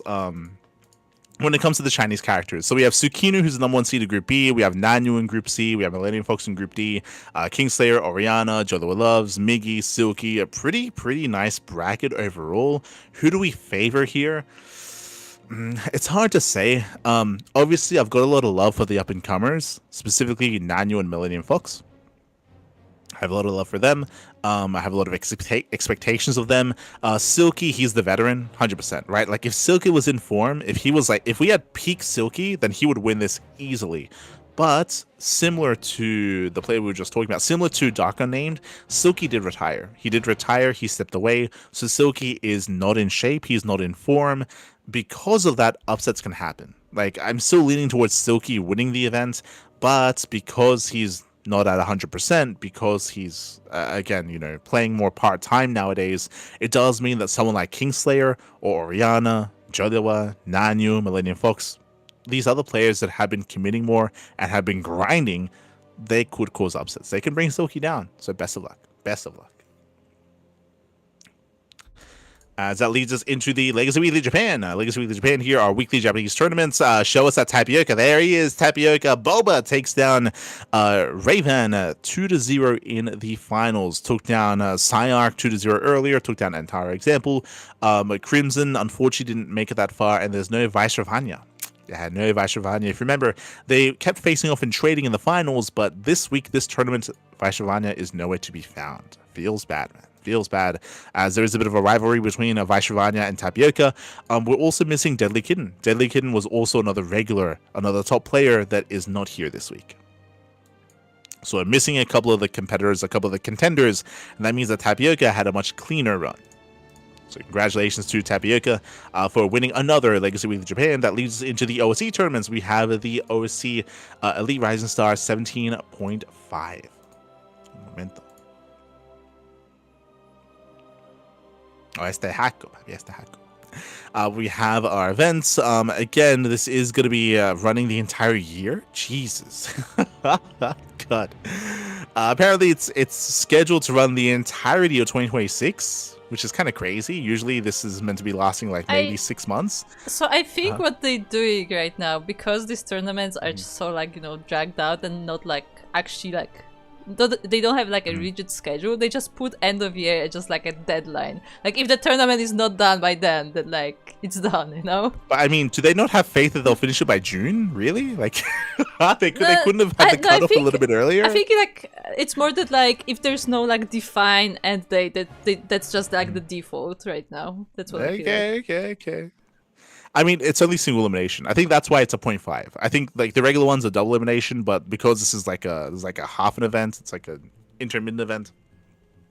It does mean that it looks like it's only going to be single elimination. Who do we have? We have Shameless, Sebestus, Hydra, Homeowner, Hackers Top, Rebellion, Mute, Defiance, Inexorable, Minizerg, Eon, Eon's there, Young Yakov, Minovike, Demi, Ragnar, Lemon, Jimmy, Hatsu, Creature, Patches, MJG, and Ledlix. Where's Percival? Percival, when I think of these tournaments, there are 3 players that come to mind. Shameless, Young Yakov, and Percival. Those are the top 3. Those are the best Protoss, the best Zerg, and the best Terran, one of each race in these tournaments. Yakov, Shameless, and Percival.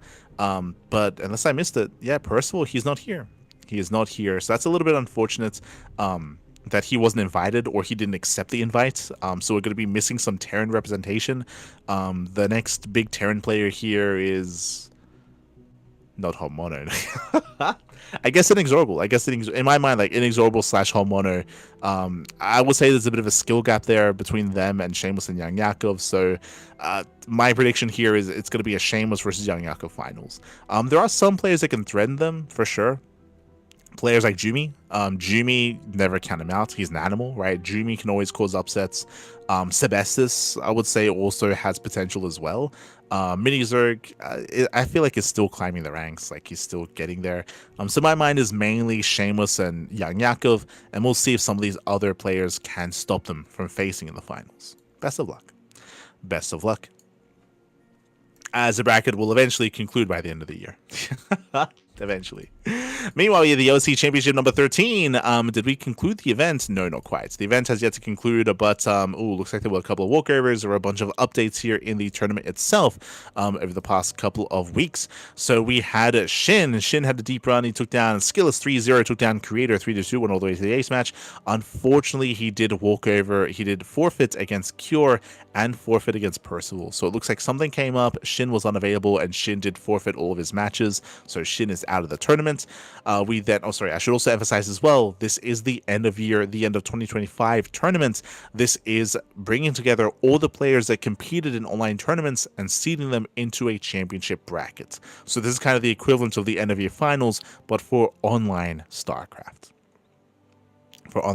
So these are the best of the best players that compete in online tournaments. So expect to see players like Clem and MaxPax and Hero and Björn and Shin and Cure, but don't expect to see players like Raynor, Serral, because they do not and Maru, as those 3 players, Serral, Raynor, and Maru, do not compete in online tournaments. So they're not a part of this. But everyone else essentially is. Everyone else is. So you have the walkover for Shin. Classic, he goes on a shaky run. Classic takes down Percival 3-2, takes down Cristiano 3-2, a lot of ace matches, takes down Solar 3-1, takes down Showtime 3-1, takes down MaxPax 3-2 as well. Big win there for Classic. I know MaxPax has been struggling in PvP, but I was still leaning towards MaxPax there. Congratulations to Classic. Classic, he's waiting in the upper bracket finals. He's waiting for the winner of Björn, Hero, Clem, and Cure. As it looks like Clem versus Cure is currently live at the moment. They're currently playing over on Wardy's channel. As Cure is up against Clem 2-1. But again, some high caliber players here with Clem, Cure, Björn, Hero, Classic. Who do we expect to win here? I mean, obviously, Hero, he won RSL. The most recent tournaments Hero's been winning. He won RSL in December. He won Thunderfire tournaments, last week here in January. So I'd have to say that Hero is favored to win this tournament. But there are some big names that can stop him, like Classic, like Clem, like MaxPax. So there are definitely some contenders here.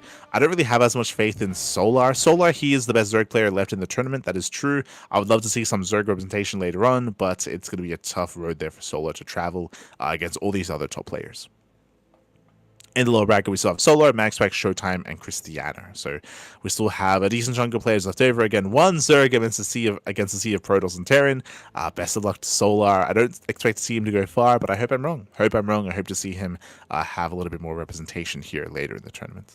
Best of luck. Best of luck to Solar, and best of luck to Clem and Cure as they're currently facing off. That leads us into the weeklies. That leads us into the Open Cups. First, we have the Wardy TV Monday. We have the Wardy TV Monday number. There we go. Number 69. Nice. Number 69. We did cover this event ourselves. Here we had a Trigger. He popped off. He took down MaxPax 2-1 to advance on to the quarterfinals. Took down Harsum. And did end up falling to a Laser in the semifinals. Again, the Laser, he did retire. He did step away for quite some time. He recently came back alongside Sort of to StarCraft, and the Laser did surprisingly well here, taking down Shameless, Lemon, and Trigger in purely ZVP. Played against purely Protoss. Even took a map off of Hero, but only a singular map. as Hero did take down a laser in the grand finals 3-1. To make it there, Hero had a very, very difficult road. I would say that Hero had a much more difficult bracket than the laser. Hero had to beat Byun, Classic, and Clem to make it to the finals. So a crazy run there from Hero. A bit of an easier run by a laser. For those that are curious as to why, it's randomized. For the most part, the bracket is randomized. They do see the top 4. Only the top 4. So top 4 players are seeded, but outside of that, pure random in that bracket. So we can get some crazy kind of early round matches as a result. But congratulations, Hero. Congratulations, as Hero does claim the win over a laser. That leads us into the Monday Night Weeklies. Number 36 is organized and hosted by TKL and the French community. So big shout to TKL. Here we had Rainer. Rainer rarely plays in these online tournaments, but now we might see a shift and might play in more of these cups.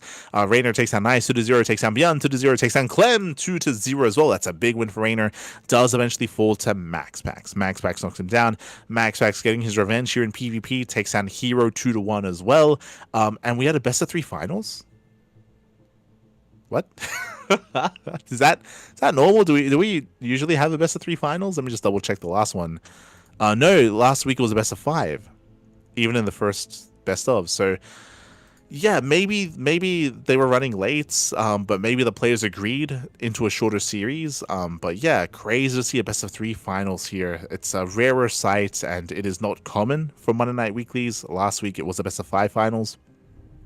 So a bit of a shame that we had a shorter series and a shorter finals, but regardless, congratulations to MaxPax beating Hero twice in this tournament, 2-1 and then 2-0, as Hero did defeat Rainer in the lower bracket. GG. GG, well played. Where's Clem? Clem, he went down to Rainer, and Clem forfeited against Young Yakov. Ooh, maybe something came up, but very unfortunate that Clem did forfeit and did go down early as a result. Did go down early. That leads us into the Big Star Cup. Big Star Cup number 64. That was earlier. Sorry, that was. Do you not have a Big Star Cup this morning? Or not? This was last week's. Yeah. Okay, I thought that we were going to be together. Okay, interesting.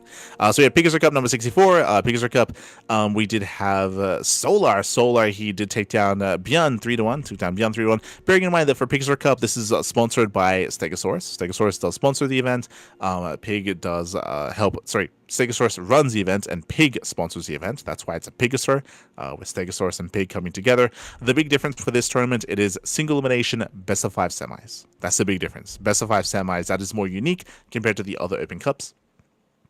So here we had MaxPax. MaxPax takes down Percival 3-1. Solar takes down Byun 3-1. And we had a grand finals here. Solar defeats MaxPax 3-2. Big win there for Solar. Very unexpected. Very unexpected. I was not expecting that result out of Solar, so very impressive win here over MaxPax. That leads us into the Sparkling Tuna Cup, the STC number 117 R-Run tournaments.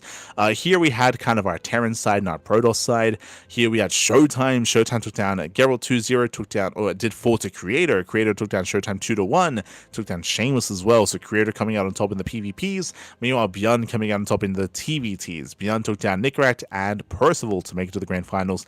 I will give a big shout out to Percival though, because he took down Cristiano 2-1. It was a very close and very clutch best of 3 series, one of the closer ones of the tournament. Did go in favor of Percival, and then that led into the grand finals here. Byun versus Creator. Byun takes down Creator 3-1 to become this week's Tuna Cup champion. Congratulations here to Byun. My condolences to Creator. It was very intense, very aggressive finals as well. Was aggressive. That leads us into Kings of the North. Kings of the North the King of the North number 6. Not to be confused with Kings of the North, which I believe was a different tournament. But this is becoming a semi-regular event. The last one was, so this was on the 18th of January. This is maybe becoming a monthly tournament. We had one in December and we had one in September. Oh, so we skipped October and November. Never mind. So a semi-regular tournament is being run here. I believe this is being casted by Viking. We did have best of 5 semis. Okay, best of 5 semis into best of 7 finals. If you remember, this is one of the things that we criticized about the event, is that it does ask for quite a lot of games to be played. Quite a lot of games. and quite a lot of matches. Nickrak took down Hatzel 3-0. Cristiano took down Geralt 3-0. And then we had the grand finals here. Cristiano 4-3 over Nickrak. Went all the way to the ace match. Insane here, going all the way to game 7. Very close, very clutch. Could have gone either way. Congratulations to Cristiano. Congratulations. Is going to be this month's, this edition's King of the North. That leads us into the Wardy TV Monday number 70. This was this week's tournament. Oh, and we had a crazy turnout. Okay, so if you remember, this was right after the Thunderfire weekend. So in my mind, I would imagine, a lot of players are traveling from Thunderfire Cup, but Hero still played. Did he play from China? Did that happen? To be fair, I guess I was gonna say that like soon after Thunderfire, like Hero also streamed. I think he just got a really good flight, like just a really short flight or something.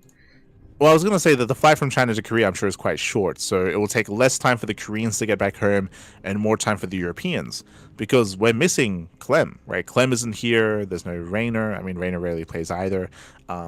We're still missing a lot of the Koreans though. Like, yeah, we're missing. There's no Bjorn, there's no Cure, there's no Shin, there's no Solar. Sorry, there was Bjorn. My apologies. Bjorn was there, but there's no Cure, there's no Solar, there's no Shin, there's no Classic. Yeah, Classic isn't here either. So, again, I'm sure that because of the weekend tournaments, it isn't just traveling, but also jet lag. Like, players are probably tired as well after the weekend. So, because of that, we had a bit of a more bare bones event. But regardless, getting into the event itself, Hero took down Lambo 2-0. Hero fell to Showtime. Shout out to Showtime. Showtime with a crazy run. He 2-0's Ryung. He 2-1's Bjorn. He 2-0's Hero to make it to the grand finals, where Bunny of all players was waiting for him. Bunny took down Percival, Geralt, Harstham. I said this about the last Wardy TV Monday, and this is now going to be a criticism. I mentioned before that the unique thing about Wardy's tournament is that there's no seeding, or seeding is very limited. He only seeds the top 4 players. Outside of that, pure random. And last week we saw that because of that, Hero had a really hard time with the bracket, or he had a harder road to the finals. Hero, to get there, took down Bjorn, Classic, Clem to make it to the finals, whereas Alasia took down Shameless, Lemon, and Trigger. Reality is, Alasia did play worse players to make it there. Here, it's a little bit similar, where the upper half of the bracket is stacked. We had Showtime, Bjorn, Hero, Lambo. Like the upper half was stacked. Lower half less so. No disrespect to Geralt, Cristiano, and Harstham, but again, I would say that Bunny had an easier road to the final. Still won the event in the end. True, but yeah, this did feel a little bit lopsided here. I don't want to gloss over it though. One of the reasons why it was lopsided, Geralt took down MaxPax. MaxPax, he was meant to be the big contender in that lower half of the brackets, but Geralt knocked him down 2-1. Big win there for Geralt. As I mentioned before, MaxPax, he's been struggling in PvP. This is one of his weaker matchups currently. This is where we often do see him fall, and here Geralt does knock him down. He does knock him down. So GG there for Geralt. Does knock down MaxPax. I'm sure Bunny was very happy about that, and Bunny goes through to claim the win 3-1 over Showtime. GG for Bunny. Este Bunny. That leads us into the Monday Night Weeklies, number 37. Okay. Oh, Jesus, the Protoss edition. I mean, once again, just like with the Wardy TV Monday, I'm sure a lot of players are traveling, so we're missing Clem. Clem isn't here. Rainer isn't here. Hero isn't here. Maybe he went to bed right after Wardy TV Monday, right? Because of the jet lag, because of the traveling, because of the weekend.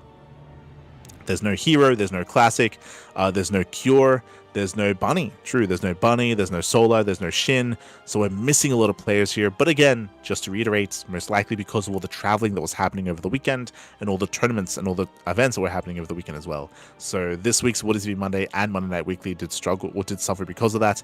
Here we did have Trigger. He took down Arcfire 2-0, took down Nice 2-0, took down MaxPax 2-1. As I mentioned, MaxPax has been struggling that much more in PvP. It does fall to Trigger. Trigger 2-0's Showtime, and Trigger 2-0's MaxPax. Trigger flexing his PvP. Maybe he can coach MaxPax. True, maybe. But Trigger, he pops off. And once again, 2 weeks in a row, is this becoming a regular thing? It would be weird if it was. Best of 3 finals. 2 weeks in a row now. Best of 3 finals. Looking at the top of the bracket, grand finals is a best of 3. If the player from the lower bracket wins a match, best of 3 is played to determine the overall winner. So yeah, it looks like they have changed their format, so the finals are now best of 3s. In my mind, it's possible that the Monday Night Weekly was running too long because of the lower bracket. Like, whenever you incorporate the lower bracket, it does add like an extra 1 or 2 hours to the broadcast. True. And because of that, if it's running too long, they might want to cut it short. But it does feel weird to do that. If you're going to do that, just make it a single series. Like, but yeah, because of that, they've turned it into a best of 3 instead of a best of 5. So it is, I would say, unfortunate. I would say the finals are a little bit lackluster because of that. I think we all want to see more out of the top 2 players, but regardless, GG, Trigger does claim the win. Congratulations. Might even be winning his first Monday Night Weekly, actually. Let me just double check. Let us see. Trigger. Yeah, it's his first win. Trigger with his very first, he's made it to second place before, to the finals. Well, this is his very first win here in the Monday Night Weeklies. Congratulations to Trigger. He has been popping off as of late. Winning a Monday Night Weekly winning a What TV Monday a couple of weeks ago, and now winning a Monday Night Weekly as well. There's so many Mondays in these tournament names. What the hell was that? Leads us into Pegasus Cup. Let's go. Pegasus Cup number 65. That was earlier this week. Sorry, that was earlier today, actually. And now we have some of those Koreans here. So they've woken up. They've woken up from their jet lag from their trip. We had Hero, we had Cure, Creator, MaxPax, Beyond, and many others. Here we have Cure popping off. Cure takes down Creator 2-0, takes down Hero 3-1 to make it to the grand finals. MaxPax took down Shameless, took down Beyond all the way to the ace match. Very clutch series between MaxPax and Beyond. Then MaxPax takes down Cure in the grand finals. MaxPax able to avoid the top Protosses. He avoided Hero, avoided Creator. So GG well played. MaxPax does claim the win over Cure in the finals. GG well played. Congratulations to MaxPax. That leads us into Rongi Cup. Rongi Cup, if you recall, is happening this week. We are scheduled to cast it, but I mentioned this before. We might not be able to just because of the start time. I would love to cast this event, and usually I'd be able to, but I mean, it'd be starting now, and I have to take care of my bunnies. My bunnies, unfortunately, there are medical issues that have been going on, and have been looking after them, and they do require a lot of attention, a lot of care, and that is going to be the case for the next 2 weeks. So I'm not as available as I used to be to cast StarCraft. So I would love to cast this event, but there's a very high chance that I will not be able to. Is unfortunate. Or that I would be able to, but by replays, not live. But let's go over the group stage. So again, there's a big tournament at $20,000 prize pool, 21,000 USD. Again, big prize pool, big Chinese event. $21,000. We have the best of the best. We have, for the most part, the best of the best. We did point this out last week when they already revealed the players. They had yet to show the groups, but we're missing the top Zergs. Who do we have? We have Clem, Maru, Bunny, Percival, Beyond. Top Terrans, yes, but we're missing Cure. I would say we're missing Cure when it comes to the top Terrans. When it comes to Protoss, we have them. We have Classic, Hero, Zaun, Creator, Cristiano, Cyan, Showtime, and Trigger. So we have all the top Protosses. We have most of the top Terrans except for Cure. And for Zerg, we have Shin, Solar, and Rogue. We're missing Serral and Raynor. So we're missing the top 2 Zerg players in the world. So it's going to be a little bit more difficult for the Zerg players to actually have some good representation in the playoffs. I wish Solar, Shin, and Rogue the best of luck, but again, it is going to be a little bit more difficult for them to have deeper runs, or for Zerg to have deeper runs here, as they're missing Serral and Raynor. But outside of that, we should be seeing some nice representation from Protoss and Terran. The groups have been seeded. We have Group A, Beyond, Trigger, Hero, and Rogue. Ooh, speaking of Zerg struggling, I do feel like Beyond and Hero are favored here. Trigger has been performing very well recently, so we could see Trigger upset. I would say that Rogue is the weak link in Group A. Coming into Group B, we have Clem, Showtime, Zaun, and Bunny. Here, I would say that Clem and Showtime are the most informed. Zaun has been very MIA. Like, Zaun has not been playing in many tournaments, so it's hard to really pin down how Zaun is looking at the moment. I know that Zaun was recently announced for Home Story Cup, so Zaun should be practicing, he should be grinding, but Zaun has been inactive. So I can't with confidence say that Zaun can make it through this group. Bunny did defeat Showtime in the grand finals of What TV Monday. True. Bearing that in mind, we could see Clem and Bunny. We could see Clem and Bunny or Clem and Showtime. I have a hard time having faith in Zaun, but we'll see. We'll see. Maybe he's been grinding, maybe he's been practicing, maybe he is in form. It's hard to say with certainty because we've seen so little of Zaun as of late. That leads us into Group C. I think the last big event we saw from Zaun was the RSL. That was back in December. Group C, we have Shin, Creator, Classic, and Percival. Coming into this, I'm going to be leaning towards Classic and Shin. If you remember, Shin did bring down Creator relatively recently. I can see Creator beating Shin. I feel like Classic is the sure thing, though. I feel like Classic and Shin, maybe Classic and Creator through Group C. Percival did defeat Classic in the December monthly finals. That is true, but like he was playing out of his mind, and that is more of the exception than the norm. So best of luck to Percival. Best of luck. That leads us into Group D. Group D, we have Maru, we have Cyan, Solar, and Cristiano. And coming into this event, it's hard saying the state of play for Cyan, for Lancer, he's been playing in regional events, but only regional events. Cristiano has been grinding. We have seen Cristiano defeat Solar recently. Like Cristiano, he's been a beast as of late. He's a wild card. He's like Percival. He's like Percival, where they've both been grinding a lot. They've both been improving a lot, and they have potential for upsets for sure. Maru and Solar are kind of like the safe bet out of Group D, but we could see Cristiano upset. Seems like Percival could upset in Group C as well, but like it would be an upset to be fair. But yeah, some stack groups overall. In my mind, what am I most excited for? Group A, I think Group A has a lot of hype behind it. I think Group A is maybe the most stacked group, potentially, but a lot of the groups that look like a lot of fun. As you mentioned, originally we were going to be casting this, but because of other things happening IRL, I'm not as available to cast, so there's a high chance that we won't be casting this event live. Instead, we might be casting it via replays, which will happen most likely in February, which is a shame. It is a shame, but just not as available recently. Not as available.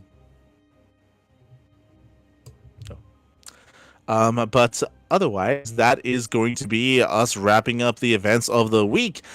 Again, next week we'll be going over the RSL After Dark. We'll be going over the StarCraft Miniatures game and also the Esports Awards interviews as well. So there's a lot to go over next week. And again, if you missed out on the beginning of the broadcast, I do recommend checking out our discussion regarding EWC and regarding the future of StarCraft. We did bring that up at the very beginning of the broadcast, so I do recommend checking that out.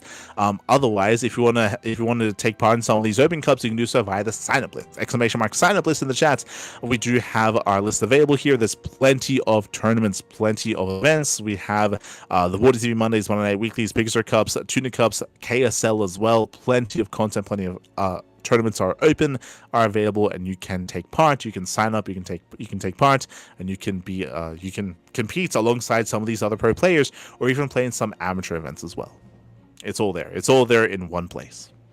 So do check out the sign-up list. We have the countdown timer on the left-hand side. We have the regions. We have any restrictions. We have the prize pool. It is all there on the sign-up list. Likewise, you can also check us out on Patreon, !Patreon in the chat. Our Patreon does fund our tournaments on a regular basis. Tuna Cup, Sea Duckling Open, and Masters 1 Open. All of our events are funded via Patreon. If you want to support us and support our tournaments and help us grow the prize pool of our events, then Patreon is the place to be. Right now, we are only hosting weeklies, no longer monthlies. But if we can grow our Patreon even further, then we can host monthlies on a regular basis again. So you can help us grow on Patreon. Thank you so much to all of our current patrons. Thank you so much to all of our supporters.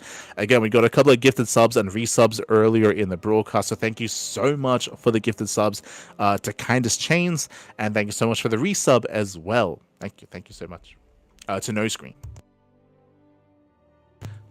But otherwise, we are going to be wrapping up for the day, and we'll be back next week with the next podcast. Thank you so much for tuning in. Shout out to Kura for handling the production, and we'll see you in the coming days with some more StarCraft. Again, tomorrow is the beginning of Rongi Cup, and once again, we most likely won't be able to cast it. We'll keep you guys updated, but Rongi Cup is going to be taking place over the next 5-6 days. Very tentative on whether or not we'll be able to cover it. Very tentative. We'll do our best. If we don't cover it live, we'll cover it via replays. Otherwise, thanks for watching. Thanks for tuning in. We do appreciate it, and we'll see you guys next time, next week, or in the next couple of days with some more StarCraft. Until then, take care, everyone. Take care. And again, it's not all doom and gloom in regards to no StarCraft at EWC.